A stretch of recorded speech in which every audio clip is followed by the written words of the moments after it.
Well, thank you everybody for coming to Yes Orkney meeting on such a bonny night. I'll just explain that we're going to be filming this so that people that didn't manage to get to it will be able to see it. So if you do have a question, just signal me and I'll bring you a mic, otherwise that question won't get picked up. Only we in this room would hear it. So I'm very pleased that we've got Alec Ross. Alec farms down in Bonnie-Galloway, but he does come up to Orkney a lot on farming business. He's a very entertaining writer and he does speak a lot, particularly at Burns suppers. But tonight he's going to speak about Scottish farming, and I know some people in this room know a great deal about farming, but there's equally people in this room like myself that are really quite ignorant of it, despite living in a farming community, and that's to my own shame. But I'm hoping to learn a lot from Alec tonight. So without more ado, I hand over to Alec Ross. Thank you very much. Thank you. Fiona, thank you very much for that warm welcome. It's an absolute pleasure to be back here again, back in sunny Orkney in general and in Dounby in particular. Just so we're clear, folks, I'm not and never have been a member of the Conservative and Unionist Society, and I'm not running for Prime Minister. So you are welcome at any time to tweet, to email, to engage and ask questions. And we're not in a place that's quite as far away as a forest in Bankery, but it's great to be here. It's brilliant to be asked to come back to Orkney. One never knows where life is going to take you.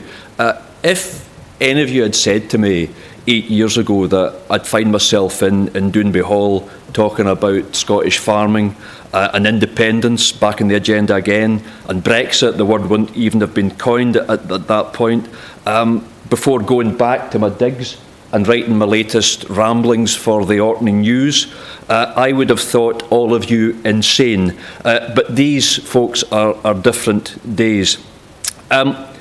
If there are any farmers in the audience, if you are a farmer, thanks for coming, and I'm humbled that you gave up such wonderful sowing weather to listen to me. So a wee bit, first of all, about myself. I first came to Orkney in 1994. I was at the time working in Aberdeenshire, and I had a friend who I was working in the same company with, and he came from here, and I used to come up for weekends and thoroughly enjoyed myself. He, not long after that, moved to France. That connection with Orkney was briefly gone. However, moving forward 5 years, in 1999, I left my position with a feed company and became self-employed. And one of the first things that I did was I took up an agency with a company called Buy-Sell Agri Limited, who I'm currently still with. And I started doing business in the southwest of Scotland, which, as Fiona says, is where I'm from. Obviously, I was aware from my previous visits to Orkney of the enormous amount of cattle and sheep that were up here, and it should have been on my radar. But because it was 12 hours away, I kind of filed it in a file that marked impossible. It's not going to happen. But I think as I wrote in one of my columns for the paper, sometimes Muhammad doesn't go to the mountain and the mountain comes to Muhammad. And it happened to me, of all places, in Fochabers in Morayshire in 2010. We took a stand at the National Beef Association beef event at Korsky Farm, John, in Fochabers. And it was amazing because about 8:05 in the morning, we just set the stand up, and the first guy came onto the stand, and he came from Orkney, and the second guy came onto the stand, and he came from Orkney, and the third guy came onto the stand, and he came from Orkney as well. And some of them bought some product. We sent it up there, and at that moment, Peter, who is, I suppose, my line manager, my my boss, basically instructed me, said, go to Orkney and don't come back until you're doing some business up there. Go, just go. It doesn't matter how long you take. Just go and just go and do it. So that's what I did. So I ended up in Orkney. That was seven and a half years ago now, and it's been my great privilege to be there, to be coming to Orkney ever since. I suppose where we are now is a bit like the Brexit thing. It's we're here through a series of accidents. Just as the Brexit thing was unforeseen, it was all predicated on a Tory majority in 2015, which may or may not have been bought, but we'll come back to that later on. But of course, in 2011, we got there was an SNP majority that wasn't expected, and of course that then triggered the Edinburgh Agreement, which then of course triggered the 2014 independence referendum. Cards on the table, I guess. I mean, I've always been a supporter of independence. I've always have been. Always thought it was mad that we were governed by a neighbour. I mean, we might as well be governed by Rome as by London, and it was always my opinion. But my support for independence now and then, despite what I'm going to speak about now, really had nothing to do with farming. So I found myself with a reasonably successful small business, and suddenly something that I passionately believed in, I wanted to speak up about. And of course it kind of presented a bit of a risk to the business, because I did most of my business by that point was either done in Dumfries and Galloway or it was done in Orkney. And as we know, those were the two places that voted most for no in the independence referendum of 2014. And my customer base, in general, in other words, farmers, were predisposed towards no. So the easy thing for me would have been to sit down and say absolutely nothing. But as I wrote at the time, that wasn't me. I didn't want an easy life, and my silence would have felt dishonest. It would have felt like a lie. And I mean, I was always going to talk about it, because I was, as some of you know, and some of you don't, I was brought up in quite a narrowly political family. My father was vice president of the National Farmers Union for 5 years, and its president for 6 years before going on to head up things like Scotch quality beef and lamb and so on and so forth. And he kind of stirred up a little bit of a hornet's nest during the referendum by actually coming out as a yes supporter, which really surprised quite a lot of people. And I think it pointed to a wider truth that the 2014 referendum was, and that everything that was around Scotland at that time, all the old assumptions were shook up for the first time in a generation. And Russell Brown, who was our Labour MP in Dumfries and Galloway at the time, he was still going under the old assumptions. And as soon as the Edinburgh Agreement was signed, he phoned up my father and he said, John, we're setting up the Better Together Wigtonshire, and we think you would be just the man to chair it. And he said, look, I'm sorry, Russell, but I'm actually going to be voting yes, because I didn't want to be dragged out of Europe. So the line kind of went dead at that point. And as far as we know, Russell Brown is still looking for a chairman of Better Together in Wigtonshire. And then of course the vote went, for those of us, and I make no assumptions, there may well be people in the room who believe that Scotland should never be an independent country. And I don't agree with you, but I respect that. But we were obviously very disappointed, those of us that wanted an independent Scotland in 2014. And I really thought that really was it. As Alex Salmond has said, it's a vote for a generation. I thought that's it, it's gone. At that time I was 44 years old. I thought, my boys might see it, but I'm not going to see it. But I know that you've got the wee Ginger Doug coming up here before too long, and we had him down in Stranraer, and he's whatever your views, he's absolutely brilliant. And I shamelessly am now going to borrow one of his lines, and it was the title of one of his articles in his blog. It's really quite moving. It's simply called, look it up, it's called The Tide Goes Out and the Tide Goes In, which is a beautiful title. And And of course, what he was talking about was how we lost the independence vote, the Brexit thing happened, the vow wasn't delivered, and suddenly what we thought was going to be, the tide was going to go out forever, is suddenly lapping at our doorsteps less than 3 years after the original vote. So it's all about events. And he said, you know, I didn't, and I agree with this, he said, I didn't think the tide would come in so soon, or indeed so far, but it's right on their doorstep. And something is happening again. I'm staying up the road, folks, at Stuart Wood's cottages at Coilou there, and there's a Scouser up on holiday next door to me, and I had a really nice guy. I was having a bit of chat with him, and he said, I was asking him about what he did, and he said, I'm retired now, and I've been coming up to Orkney for years, and this is my 10th visit here, and then he said, I think we should become independent. And I thought, wait a minute, you're a Scouser. I thought he's talking about England.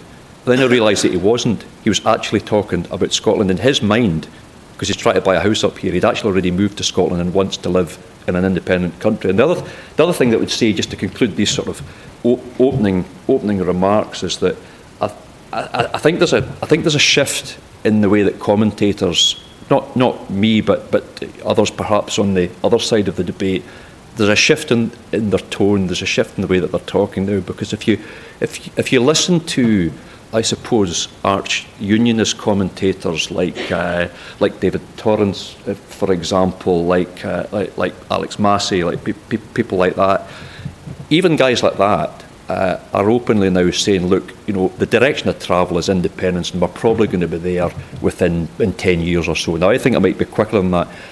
And given that that's kind of the general feeling now, that kind of changes the game for me, because it's now no longer a question of yes or no, although undoubtedly that question will be asked. The question now, given that we agree that that's probably the direction of travel, is what do we want this country to look like? And that's something that we could all get around the table and have a conversation about. So that's my background. That's a wee bit about me, but let's narrow it down and talk a wee bit about farming, about Scottish farming and independence, and what's going to happen beyond that. Because when I was involved in the referendum campaign, it was a bit of a sort of light bulb moment when I realised that when we talked about the debate, the argument for Scottish independence in farming, it's actually completely mirrored the arguments for independence, full stop, per se. So that's where we are. That's just what I was saying, a wee bit about there, the challenging business dynamic. 2014 we've talked about there, independence, about wider society first and farming second. Okay, so we were campaigning for independence, and the Border Union show in Kelso in 2013 was the launch of Farming for Yes, which I attended and I joined at its inception. I am nominally currently its chair. There's not a great deal happening at the moment, possibly because we don't actually have to do that much, because we actually had our initial meeting to reform the group on the day that Theresa May blocked or tried to block a second independence referendum. We're sitting having soup on the table, and the general mood was good. Just keep telling us we can't do stuff, because if you want a Scotsman to do something, tell him he can't do it. But we thought, thinking about groups like Business for Scotland, who were a little bit nervous because we didn't want a title that kind of divided things on yes/no lines, as we were talking about. We wanted something that would kind of bring all sides of the farming community together. So we thought, rather than call it Farming for Yes, let's rebrand it and call it Farming for Scotland. We're just about to sign it and say, right, that's what we're going to do, when we realised that the acronym might be a bit difficult. And so Rich, and actually, I wasn't in mind. I wanted to keep it because I thought FFS. I thought that probably reflects kind of what we're thinking in the industry at the moment, or indeed in the wider political sphere. So anyway, we're sticking with Farming for Yes for now. Okay, a few dry but important numbers, and this is really, folks, an argument why we really need Scottish farming as an industry to have, whether it's within the European Union or out with the European Union, we need something that is specifically Scottish in outlook and Scottish in nature, and that is really the reason. And we can argue the figures up and down, but roughly this is where we are. Approximately 20,000 farms and crofts in Scotland. Actually, it said 20,000 farms, and then my father corrected me, says the Crofters Union will be really annoyed if you don't put it up. So it's 20,000 farmers and crofts. As an industry, we are, you take any random person in Orkney or beyond, the chances are they're 3.5 times more likely to be working within agriculture, either as a farmer or as a farm worker, or in the support industries such as what I'm involved in. So it's much more. Proportionally, it's a much more important beast to Scotland than it is to the rest of the United Kingdom, which kind of reflects our cap payments, which we'll come on to. That's an interesting one there. Food and drink 6 times more valuable to the Scottish economy than it is to the rest of the United Kingdom. It currently contributes about £15 billion to just over £15 billion to the Scottish economy. And actually, there are plans by the Scottish government to double that to 30 billion by 2030. We've only got 9% of the population, but 25% of the breeding stock happens to be here. That's an interesting one. 85% of Scottish land is designated LFA, or less favoured area. In England, it's actually completely the reverse. Only 15% of it is LFA.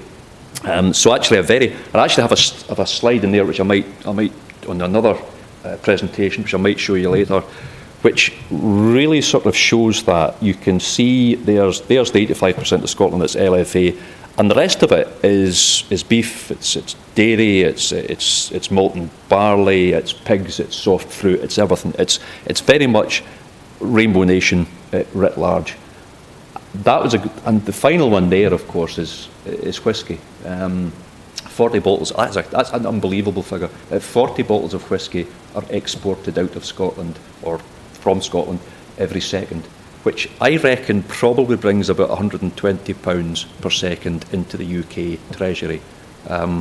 If I were the government, I would be keen to keep us, definitely. Yeah, I wouldn't want us going independent. It's an extraordinary success story. And we actually don't have enough land to produce enough malting barley to produce it, which is why we import so much, which is sometimes presented by the unionist press as a bad thing. It's not. It's actually a sign of a very successful brand. Now, okay, I brought somewhere along. Got a couple of bonnets here for anybody the first person that can give me the answer to that question wins a buy or sell bonnet, and I might even throw in a couple of pens and a voucher for some yeast, John. So the current DEFRA minister in the Westminster Cabinet is who?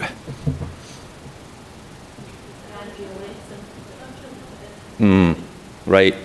Anybody else? Bob? No. Okay.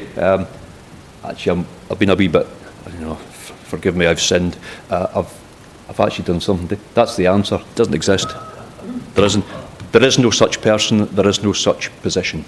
There is no cabinet position for agriculture or rural affairs in the Westminster Cabinet. Hasn't been for a generation. Something tells me that John Major got rid of it about 1992, just after he took over from Margaret Thatcher.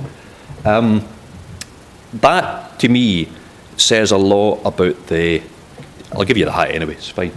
That to me says everything about the importance of farming to the UK government. It doesn't matter. It really doesn't matter. Now we compare that with the Scottish government, where since the devolution vote in '97 and the reconvening of the Scottish Parliament in 1999, we've actually only had 3 cabinet secretaries for agriculture. The last guy, Richard Lochhead, was there for years.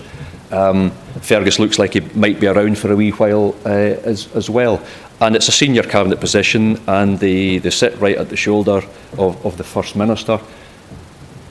This kind of ties in, folks, with the figures that were brought up earlier about the relative importance of the agriculture, of the farming economy to our GDP. There is a wee bit of a, you sometimes hear farmers saying, and I heard it back in 2014, we're worried about whether there'd be a permanent left-wing government, and it wouldn't be nice, it wouldn't be good to farmers, and it would be very much centred on the central belt of Scotland. It wouldn't care about Orkney or Wigtonshire. Okay, we can argue a bit about that, but the point is that because it is such a big industry, any Scottish government that doesn't look after, to some good level, its farmers and growers will suddenly find that it's not going to be in government for very long. That's what I believe. So that's where we are. Okay, leaving aside the Brexit thing just for a moment. 2014. Actually, there's a slide in there, might be. Yeah, that's an interesting one because I'm aware of the time. The two referenda. 2014, rightly I believe, the official position of the National Farmers Union of Scotland was neutral. In other words, it's entirely up to yourself, guys. You want to stay as you want to become an independent nation. That's up to yourselves. If you believe that we're better together, that's up to you as well. And I can see that, and I can understand that there was some concern. A lot of it not true actually, but there was some tangible concern about Scotland's position within the European Union in the event of a yes vote. As it happens, there exists no legal mechanism that would ever see Scotland leave the European Union in the event of a yes vote. In fact, I used to spend a lot of time speaking with guys like Alan Smith, MEP, and Richard Lochhead at the Highland Show, and they come down to Wigtonshire and so on. Richard Lochhead told me, he said, if you ever wanted to really raise a proper belly laugh in the bars and the corridors of Brussels, tell them that Scotland will be leaving the EU in the event of a yes vote. He said they would laugh you out the room. They knew, the guys that actually work in Brussels and live in Brussels know that's not the case. That's the difference, I think. 2014 was very much hard politics. It was partly driven. Brexit's a different one because we're not talking about yes and no anymore. We're actually in a position where we're witnessing now, and what Juncker said in the last couple of days is revealing, I think, where he dismisses the notion that there's such a thing as a hard Brexit or a soft Brexit, because he says a Brexit is by definition hard. It's in Europe's interest to make it as hard as it can possibly be. So there's going to be a hard Brexit, or will there? But if there's going to be a Brexit, it's going to be hard because there's going to be nothing else, and it poses an existential threat to the industry. As we're on Brexit, Brexit fascinates and appalls me in equal measure. And I'm always very interested in how we actually got here, because that's an interesting one. I know he was out in Westry today, but I was at the Marston Stirling United auctions in 2014 for the big National Farmers Union referendum debate, and Alistair Carmichael was asked on 3 occasions if he could guarantee that there would be no referendum on EU membership after the vote. And three times he guaranteed it. Now, it may well have been that he believed that, because, like a lot of us, we'd be looking at the political landscape, and every poll after that was showing that it was very, very likely there'd be another hung parliament in Westminster, which would mean that David Cameron didn't have to trigger a referendum on EU membership. But of course, what happened was that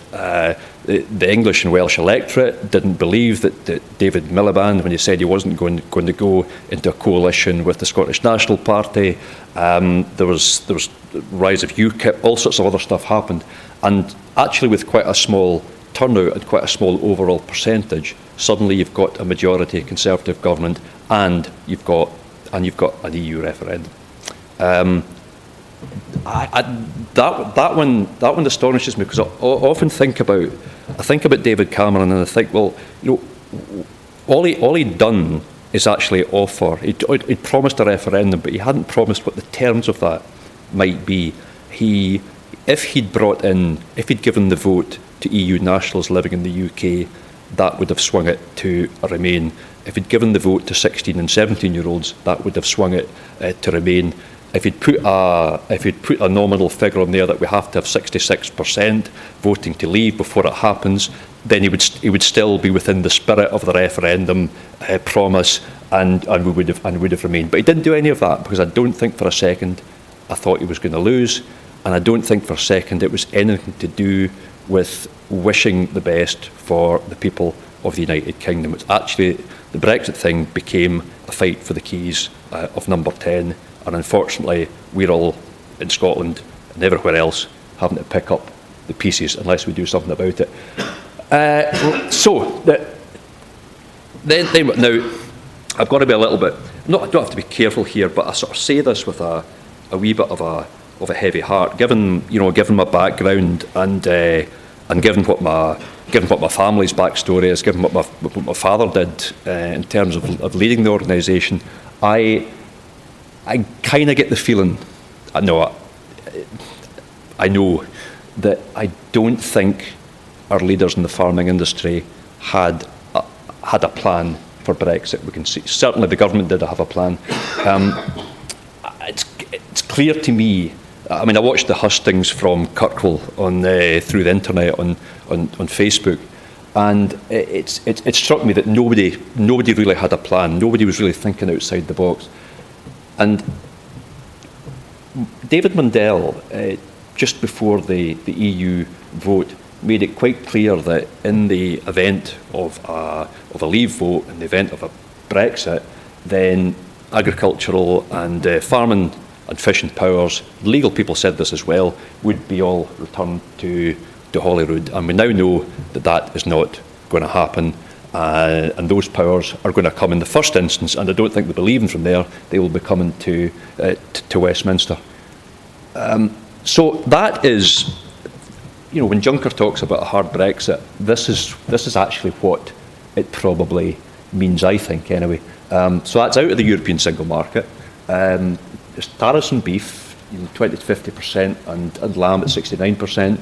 Repatriation of powers, I don't think will happen, because it doesn't fit with Theresa May's vision of a UK single market. We would revert to World Trade Organization rules, which means we can't make direct payments to producers. Okay, we can call it something else, and we can make it an environmental payment or whatever, but we can't make direct payments. That's an important one there. Given where we are, and given some of the guys that are in the audience, I was at Orkney yesterday at Hatstone, and you're looking at all these fantastic cattle that are going through. They're clean cattle. They're under EU rules and safeguards. We know what we're eating. We know it's safe and all the rest of it. Out of the EU, that's maybe not the case. Imports will be coming, beef, lamb, pork will be coming from anywhere, and we don't have any say over how that animal has been produced, how that product has come about. So, in a situation like that, okay, this is we'll lift it up in a wee minute. But in that more than hypothetical scenario, I think it's quite difficult to see much of a future, if any. However, those are the numbers.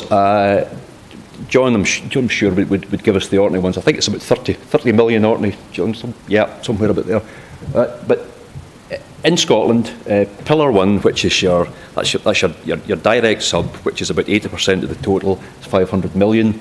Your Pillar 2, which is your indirect payments, environmental schemes, things like that, is 150 million. Now, that's an important figure. Net farm income in Scotland, 667 million. Subsidy represents 550 million of the total. And then there's a challenge. We've got the average age of the farmer is going up and up and up. Again, 67,000 people employed directly, 340,000 in total. That's what I found out. So, hard Brexit clearly has got it's got consequences in terms of migration and free movement of labour. And Scotland needs 15,000 people a year simply to pick fruit and do stuff like that. How are they going to do that? We cannot, and it's not just that's just farming. That's before we start talking about who's going to be the midwives. Who's going to do our essential services? It's and as I say, and we're getting older. We're all of us getting older. So, and even if you taking Brexit out of the equation, and given that we're looking very much at I would think a pretty much permanent hard line, hard right Tory majority for the foreseeable future. Their policy has and continues to be that Pillar 1 payments will be reduced to zero. That's nothing. They haven't been dishonest about it. That's always been their position. We don't want it. So whichever way you cut out, however you do the Barnett formula, however you work out, Scotland's percentage of it, 16% of zero is still zero. So anyway, that's where we're at. Okay. If there's to be support post-Brexit, what's it going to look like? Well, the current deal, of course, and of course we haven't left the European Union yet, but the current deal is guaranteed until 2020. Best case scenario, I think, is that given that money is no longer paid, obviously, to the European Union in the event of us leaving the EU. Money, therefore, just goes straight to the Treasury, and if they keep the support roughly the same, and it is now under Westminster control, then we revert to the Barnett formula. So in other words, it's based on our population, rather than, because at the moment, of all the monies that are paid in the UK, Scotland is about 9% of the population, but gets about 16% of the funding because of its LFA status. So if we Barnettise that, to use a horrible word, Barnettise, it's worse than Brexit, that takes us back to about 8%. Then the politics comes into it, because there may be some sort of support, but the truth of the matter is that there are no votes for a hard Tory government in Scotland, and it'll work. We might get it for a wee while until some inevitable storm ensues and there's a crisis in the NHS or care homes or whatever it happens to be. And the political narrative among the Murdoch-owned press will be, don't give the Scots any money. We've subsidised them for long enough. The other thing, think of it this way, folks. Money at the moment goes to the EU. Post-Brexit, we still pay our money. It goes to but it goes to the Treasury. At the moment, money would come directly to DEFRA, and through a series of calculations, Scotland gets its share of the cake. However, after Brexit, then the money isn't in DEFRA. The money is in the Treasury, and DEFRA just becomes another department, like health, like transport, like anything else, that is champing at the Chancellor's door saying, I want my share. And it may come and it may not, and then have to decide how much of it goes to Scotland. So it's not great. So and we end up so that's it's ideologically driven. I do believe that it would have been possible, given that Scotland voted 62% to remain, and not just Scotland. If you look at any poll, about 90% of the British population don't want to leave the single market. You know, there was nothing on that ballot paper about this, about anything as mad as this. So I don't think we can talk all we want, and our industry leaders can talk all we want about flying down to London and banging on the Prime Minister's door and saying we want a good deal for Scotland. I got into a wee bit of trouble from my wife for saying this, but you know, that's not a policy, that's a wish list.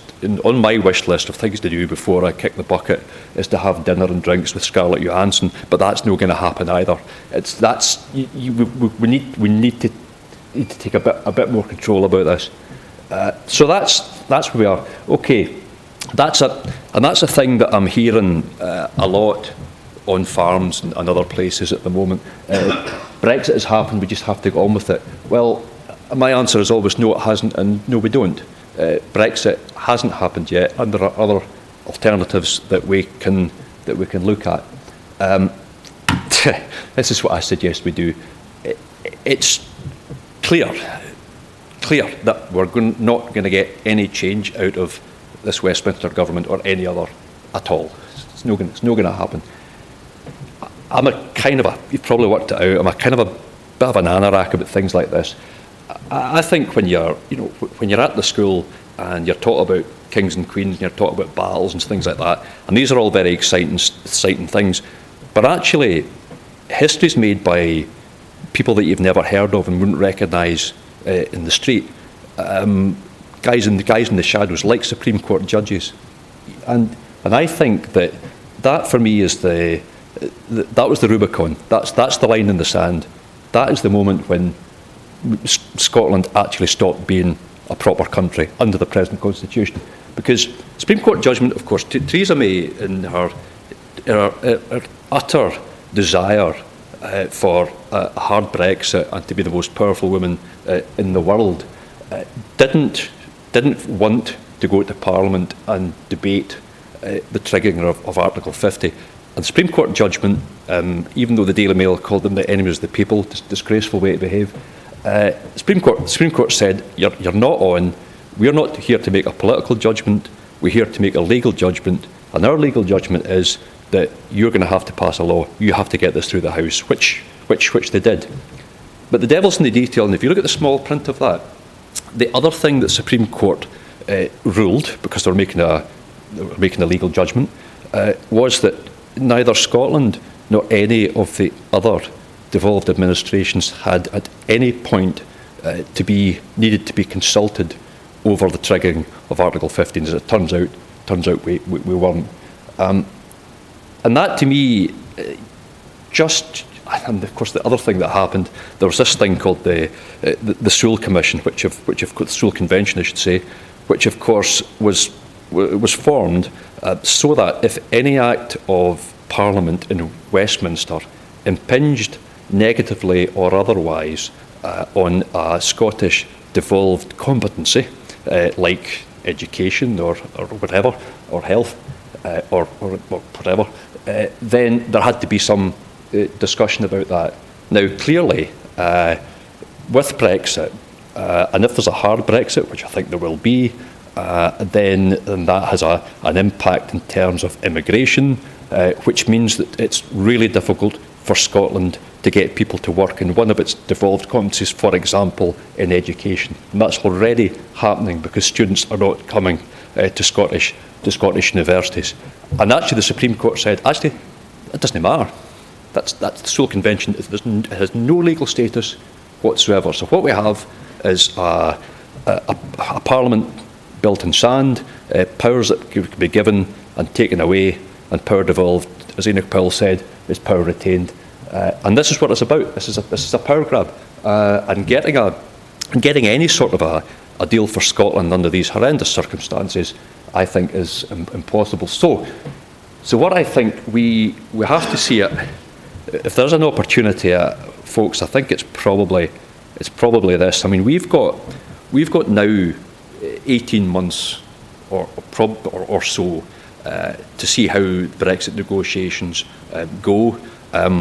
They're almost certainly going to go very, very badly. They've started badly, they're going to get worse. But we can now decide what do we want our industry to look at. What's it going to look like? And let's decide what our support system is going to look like, what we want to do with things like the supply chains, have the discussion with everybody, whether they work in farming or, importantly, if they don't. So that's got to be a discussion that involves everybody in Scotland. Another thing we've got to do is let's spend a lot of time. The phrase for me that encapsulates the total intellectual pessimism of modern political discourse is get on with the day job. Nicola Sturgeon got it when she took the decision to go to America and do trade deals and go to Europe and talk to our friends across there. If I see Nicola Sturgeon back in Scotland for the next 18 months, I'll be asking why. That's exactly what she should be doing. She's got to be thinking about what we're going to, we've got to look beyond. Scotland needs a future post-Brexit, or indeed maybe not have a Brexit at all. And Europe is watching this very closely. One of the reasons why, I think there ought to be closer cooperation between Scotland and Europe. Europe's watching this very closely, and it must do whatever anybody's. And I take for granted, nobody's political opinions, and I respect you all for them. But Europe must be looking at this, and I've seen 56 MPs returned in the 2015 general election. There's going to be another 50-plus victory, I think, on the 8th of June. The SNP has been in power in Holyrood for. How many mandates do we need? That is cast iron times 3. And a European Union, for all its faults, real and imagined, is actually built on the premise and the pillars of democracy. And it must be looking at Scotland's situation at the moment and thinking, hold on, this is no right. Because one of the things I found out, and I found it from the strangest source, I found it from a Scottish sports journalist who lives in South Africa, a guy by the name of Duncan Castle, isn't he? He told me that there's actually a group within the European Union that spends time looking at its various member states and picking up at things like this, like democratic deficits and so on. And that indirectly actually led to the devolution referendum in Scotland in 1997. Because Europe were saying to the UK, look, this isn't on. A sovereign nation within the United Kingdom isn't getting a fair deal. Sort it out, or we're changing the terms of your membership. Interesting. Discuss. So that's what we've got to do. We've got to build relationships over the next 18 months and beyond. Okay, I'll bring this to a close. There we go. That's what autumn 2018, which isn't that far away, might look like. We'll have some idea of how badly, or otherwise, badly probably, the Brexit negotiations have gone. If we've done our job as an industry, we'll actually have come up with something approaching a plan, a blueprint. And at some point around about then, I would imagine there will be a second independence referendum. I kind of hope it happens before we actually leave the European Union, because it's an awful lot easier to stay than to go out and come back in. Anyway, so we'll come up with a plan, and then we've got to ask, who do you trust? Who do you actually trust to deliver that plan, that blueprint, for a Scottish farming industry that's safe, sustainable, and for all of our mutual benefit?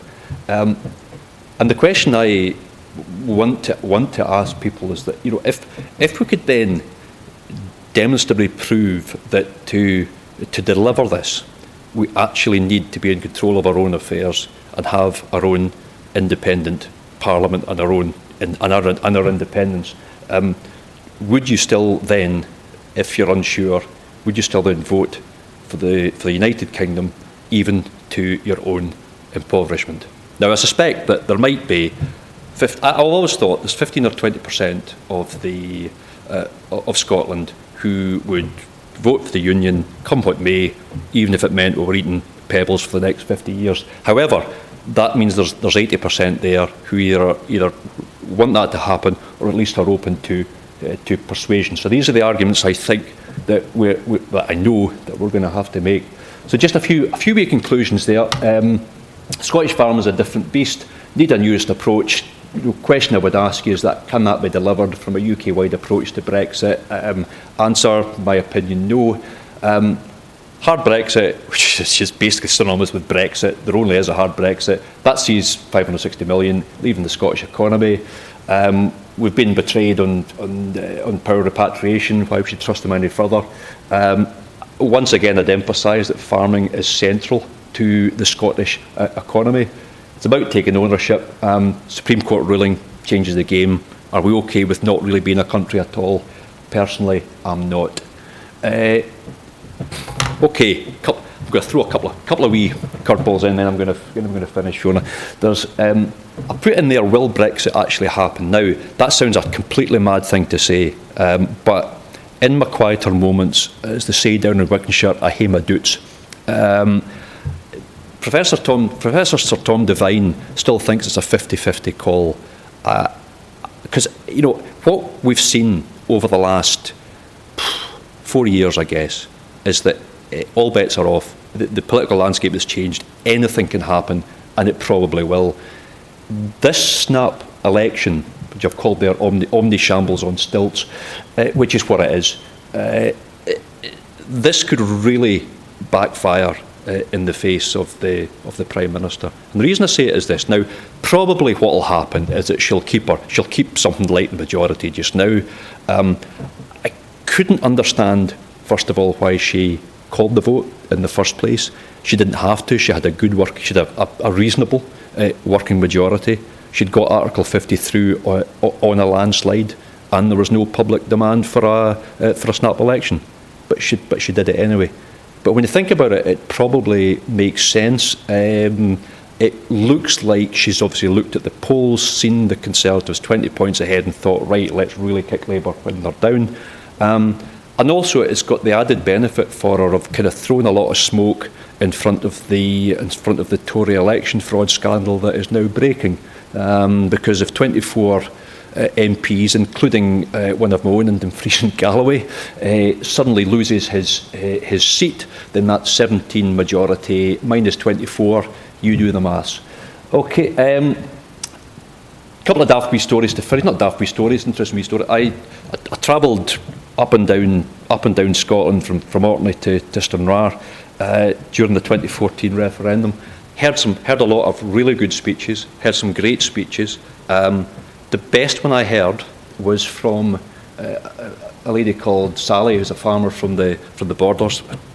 Cracking lassie, and I don't say this lightly. It was the best speech I've ever heard, and I heard Jim Sellers in full flow in Stranraer, and she did this thing. It's like, she sort of asked us to and I repeat it now because I think it's quite instructive. It was certainly a light bulb moment for me.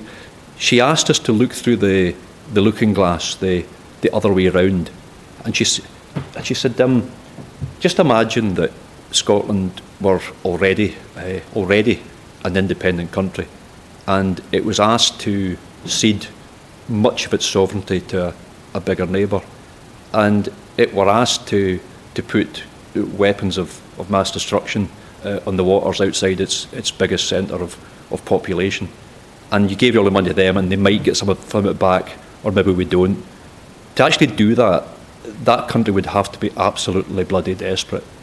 It'd have to be, and it's the same question. It's just the same question, but asked the other way around. And when you think of it like that, whether it's just in the wider context of Scottish independence, or whether we're talking about our farming industry, then I think it makes sense. I think it makes a lot of sense. And I'm going to finish with the wee story there. As I say, the Brexit thing fascinates and appalls, but I've always agreed. One of the things that so many of our politicians, particularly in Westminster, are missing. They have no sense of history. They have no sense of the broad sweep of affairs. The reason I say that is that my father believes that, when we talked about Project Fear during the 2014 referendum, he told me, says, Project Fear for the 2016 referendum has actually been going on for 40 years. So when did you last read a good EU story in the press? not in my lifetime, certainly. And he told me he was, Dad was still very much involved in the year of foot and mouth, 2000, 2001, and they had a real problem, as many of you know. A lot of Scottish farmers have multiple holdings. With foot and mouth, it was quite difficult, or it was impossible, to move cattle from holding to holding, or indeed to market. So that created a cash flow problem. So they brought the lady over from Brussels. She met with my dad, and she said, "Yep, I can understand the issue now, John. I'm going to go back. I think there's a fund for that." So she went back. Next morning, phoned up and said, "There's no money. There's none."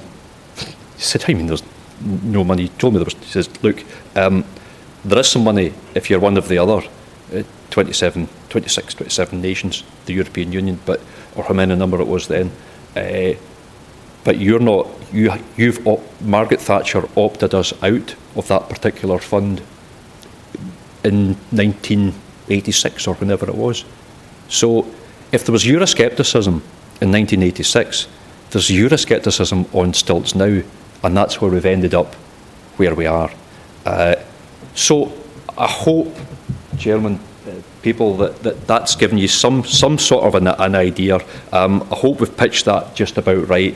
There is a lot of bad news out there. It's not all bad news. What I would ask you to do is actually think about what you think our industry should look like, and what indeed Scotland should look like in the next 18 months. Spend some time thinking about that, and then decide how best you think we could deliver that as a nation, as an industry.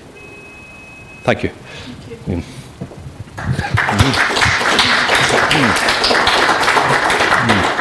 Oh, thank you, Alec. That was really interesting. Does anybody in the audience have a question or a point they'd like to put to Alec about any of this? Hi, Stuart. Thanks. Yeah, thanks very much indeed, Alec. That was great.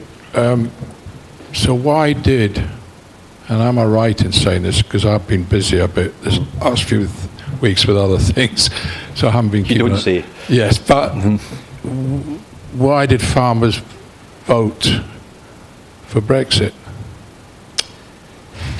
Particularly here, I believe. Yeah. Am I right in saying that? Yeah, you're absolutely right. It's I do find it extraordinary, because I have a good friend and a good customer. Some of my best friends voted Brexit. Just some of my best friends voted no. It's just the way it goes. And I spoke to this chap, and he's in Ardusir near Inverness, and I phoned him about 10 o'clock in the morning, and he said, I suppose you voted to stay within the European Union. I said, yeah, I did. He said, well, you're the 8th person I've spoken to today, and you're the first one that voted to remain. So it was an extraordinary. It was. I really don't know why. I don't know why they did it. I think some of them will regret it now, I think is the word. It may. Do you know something? It may well be that we've always kind of seen ourselves as an industry as a wee bit kind of special. You know, whatever's happened, we've always been subsidised. We've always kind of been bailed out. And I think maybe we thought it was going to. It'll be fine. It'll happen again. But if there were a vote again tomorrow, I think it could be very different.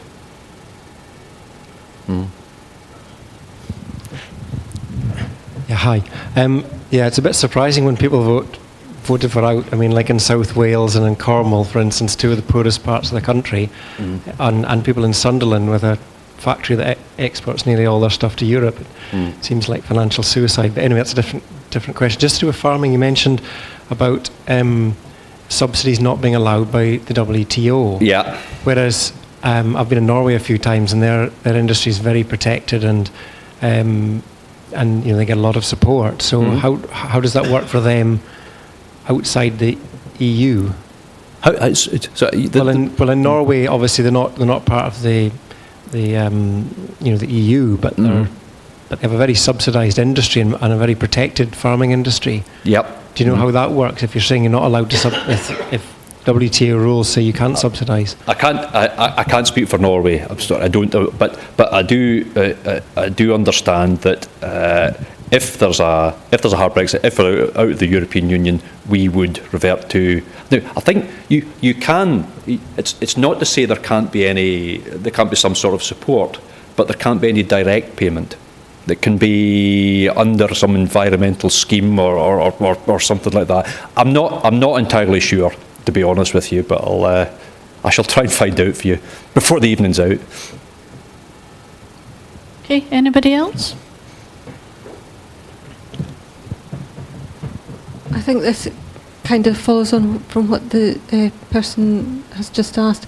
I just wondered if EFTA offers anything to the farming industry in Scotland. Yes, yeah. It may well do. I mean, I think that the one of the concerns, I guess, and one of the things that's sort of thrown at us is that I'm a member of the Scottish National Party, and I know that some of you are as well. And there was, I know, quite a high proportion of SNP members who actually voted for Brexit. There's a question of how do we actually win these people over. My view, I guess, is that we try and win one battle at a time. Let's see what the farming industry to look like. Let's see if we can win our independence, and then let's decide what our relationship is going to be, whether it's going to be EFTA, whether it's going to be full membership of the European Union, whatever. But one step at a time. Anybody else?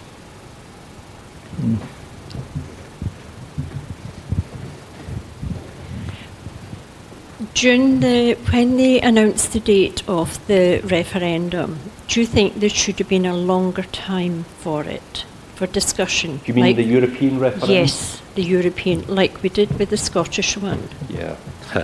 Yeah. That people would have had a chance to investigate for themselves and talk about it more?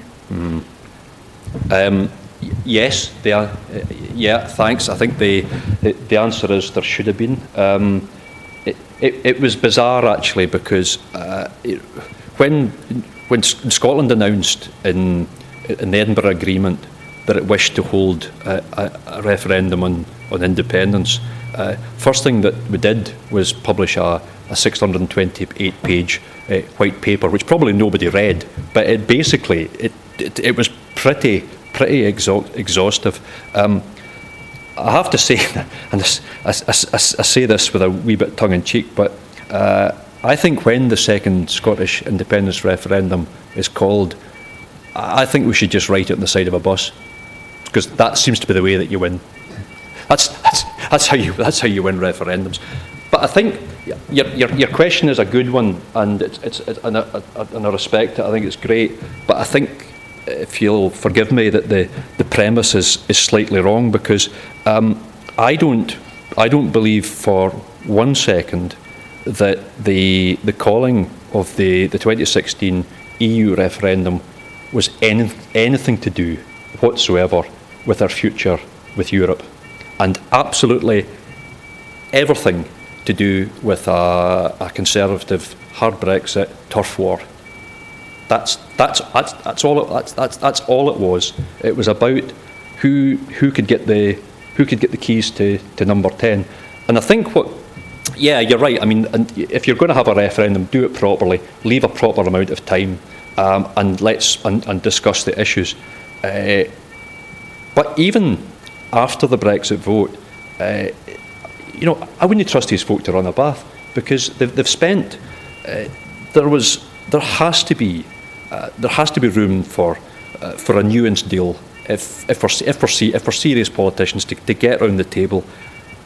Parts of Scotland, parts of the UK, Scotland didn't want to leave, but we're going to get pulled along with it.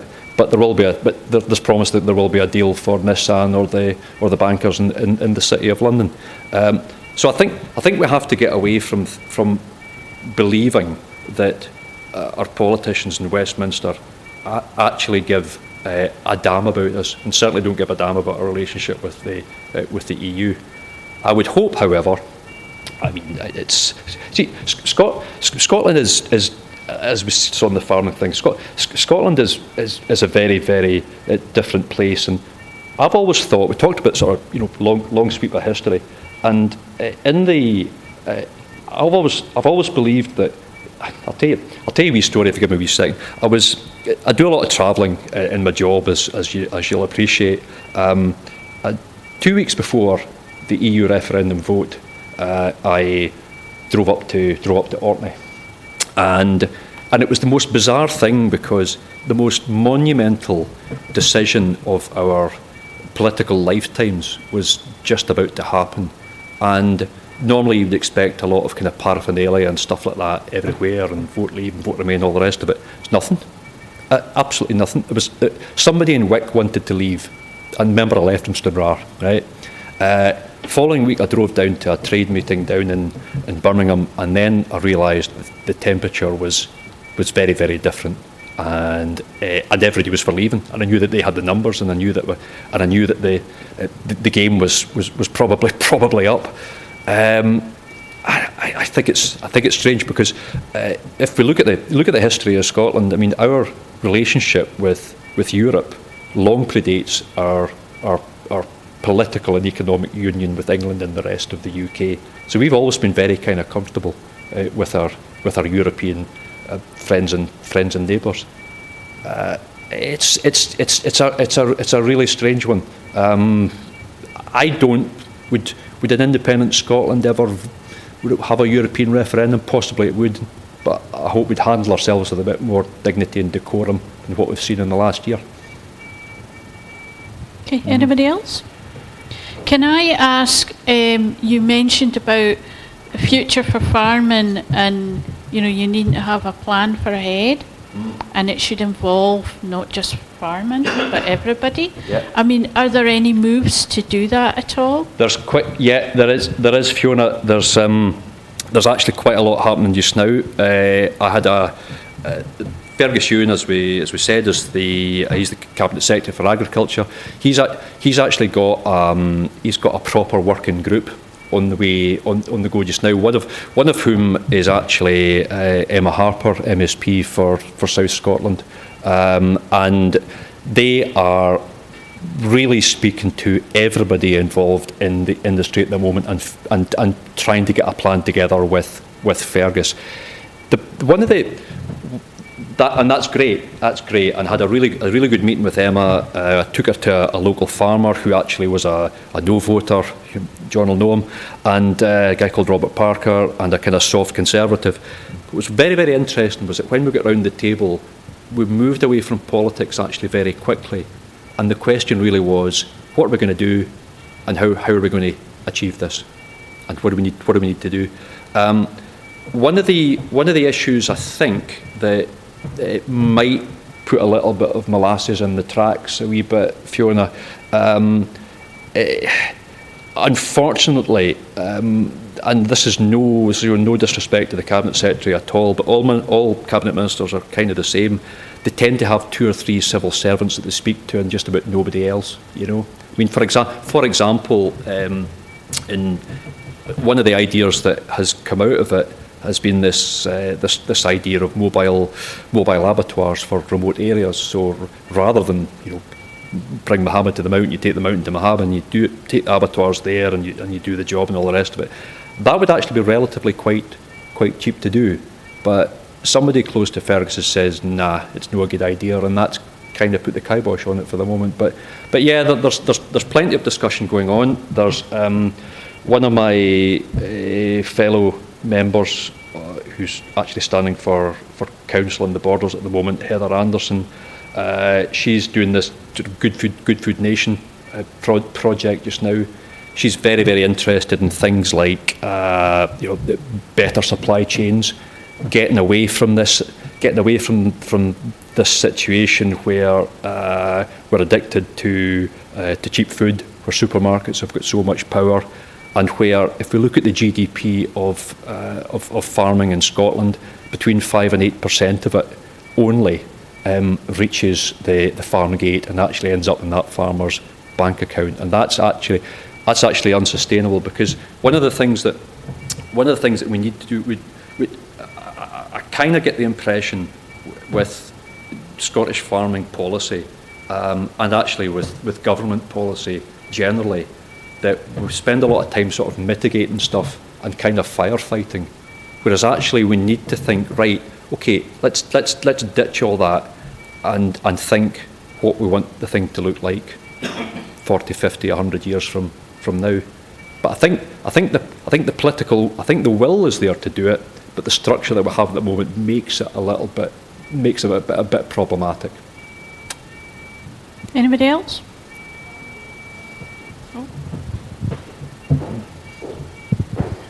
Was at a meeting already a couple of weeks ago, and something I asked there as well, see if you can maybe put a different slant on it. We did it in the time scale of like the cattle being born just now are going to be going to market by the time we're coming out of Europe. Yeah. So that's literally the time span that a farmer's looking at, is from the calves being born right now. Yeah. How sustainable could Scotland be on its own for cattle? Like just for the meat products, not just cattle, but you know, do we produce enough just now that we could be self-sufficient, or should we be going out there and kind of promoting 2 days a week, not eating meat? There's plenty of. It's one of the things that Scotland is very good at is producing food. There's food and drink. I mean, you can buy Orkney cheese in Manhattan, and I dare say get Highland Park in the restaurants and pubs out there as well. We are, in terms of, we're pretty much self-sufficient in, I mean, actually to an almost ludicrous degree in absolutely every sector. It's the only time when we come up a wee bit short is we don't physically have enough land to produce enough malting barley to make whisky. So we actually buy an awful lot of that in from England and from the EU. But in absolutely every other sector, we are, and sometimes it's ridiculous. It's like 6,000% self-sufficient in some stuff. Dairy's more or less sort of 1-to-1, but the issue that we've got is that we're really, really good at producing food and drink, but from what I can see, we spend a lot of our time actually exporting a lot of that excellent food and drink. The really good stuff leaves our shores, and then we import frozen pizzas and lasagnas instead. And we've got, and all the problems that brings in terms of childhood obesity and type 2 diabetes and all sorts of other nasty things. So that's a wider challenge there again. It's like you've got to say who's promoting all this. And of course one of the problems we've got is that one of the biggest funders of governments, I'm not just talking about the UK, but I'm talking about across the Western world, one of the biggest funders of governments are actually the big multinational supermarkets. So there's a lot of soft power getting wielded there. So that's another problem we've got to get through. But in terms of are we self-sufficient? Yes, absolutely so.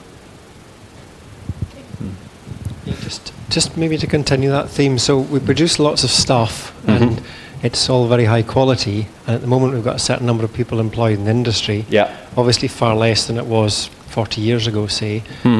But if you look at, say, what happened in New Zealand when they cut their subsidy system, there was a hell of a lot of pain in the system as well. A lot of farmers lost their livelihoods. Farms got much bigger, etc. Is that really? I mean, that's the direction we're going to have to go. They're going to be much bigger units, less employment. Yeah. Well, we don't have to go that way, but I think that is where we would probably end up. Probably pretty much inevitable, isn't it? It is. Unless you continue subsidy at a very high rate. I mean, if we are, at the moment, there's the figures are there. There's the money that comes to the UK. There's the money that comes to Scotland. Our percentage of subsidy as a part of the UK is bigger than our population. In fact, it's 9% population, 16% of the subsidy comes here. my problem is that we're not. The UK is not a one-size-fits-all sort of a place. You drive from Stranraer to Orkney, it's completely different, we're cutting silage at home and there's hardly a blade of grass in Orkney. It's just a completely different game. If subsidy disappears, you are pretty sure that in the UK context, your massive big horticulturalists, big wheat growers down the south of England will be absolutely fine. I think they'll do okay because they're on such a massive scale. However, your guy on Westry with 70 beef cows, 400 sheep, he's going to be really, really concerned about that. It kind of comes down to that. If I'm going to take anything away, use that analogy of the pie and who actually is in control of it, and how much of and who do we ask to get our share of that pie. And at the moment, where Europe has been good for Scotland is it ensures that the money pretty much comes directly to us through a series of formulas. If that doesn't happen, the money goes to the Treasury. DEFRA just becomes a normal department again and has to bang at the door and says, give him a slice, and it may or may not come. That's the issue that's one of the issues that we're facing. There may well be, as time goes on and we'll become an independent country, we may wish to, well, we should, in fact, have a proper discussion about what we want our support system to look like. And it might look completely different to the one we've got just now. But one of the things that concerns me, sir, is that Europe has clearly recognised in 2013, 2014 that Scotland was, in terms of our subsidies, we're sort of struggling a little bit, and they could see there was this democratic deficit there. And Europe came up with this thing called you'll probably know this, it came up with a thing called the Convergence Uplift Monies, which was money that came to Westminster, was supposed to go to Scotland and went to our 85% less favoured areas now. But what you've got to remember is that Scotland is not a member of the European Union. The UK is a member of the European Union. The UK has got the membership card. Now that money comes immediately to London. So it came to London and it still hasn't got here. It's not here. My trust is at an all-time low. I'm afraid. It sounds a daft wee thing, and we go back 11 years. We go back 2 years. Or last year, John, the computer failure. Yeah, with the computer system we have in Scotland that spits out the brown envelopes that everybody gets their slice of the pie. Well, it broke down, and some of us haven't got it yet, right? But in absolute fairness, the government did belatedly hold up its collective hands and say, look, really sorry about that. We're going to find some money from somewhere, and there you go. That'll keep you going in the meantime till we get the thing sorted. What the newspapers don't tell you, however, is that exactly the same thing happened to the England and Wales computer in 2006. And those guys didn't put their hands up, and they didn't sort it out, and nobody got a penny for 2 years. So at least a Scottish government, because no government's perfect and all governments get things wrong, the Scottish government got that one wrong, held up its hands, and at least tried to do its best for the industry. Now, we could argue whether that actually worked or not, but at least it actually tried. And that's the sort of thing that you can do if you're actually in control of your own policy, which at the moment we're not. And in post-Brexit, we have no control over any policy whatsoever. All we've got is a wish list. All we've got is folk going to London saying, I want this. We're not getting it. In the West Mainland of Orkney here, you've got some of the best land and the best farms. But none of those farmers are here tonight, or virtually none of them, I don't think. Yeah. Is there a soundbite that would convert some of those people to the idea of independence? Because they are super conservative. They stick to the meme of being, either conservative or unionist and liberal. And there's really not much changing them. No, even discussion doesn't really go anywhere. Well, this is the thing. It's you sometimes end up, you're talking in echo chambers a little bit, and you're sort of not everybody, but you're kind of preaching to the converted a wee bit. I think what you got to do is move the discussion away from independence is great. I think it's great, clearly, but we don't have to say that. Just to look, guys.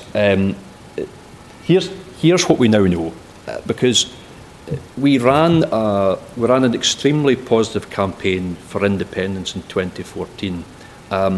But maybe, and I say this with a wee bit of reserve, maybe there's room for just a wee bit of project fear in there as well from ourselves, because actually pointing out that a hard Brexit, to quote one insider, will either be bad, dreadful or catastrophic, that was his exact words.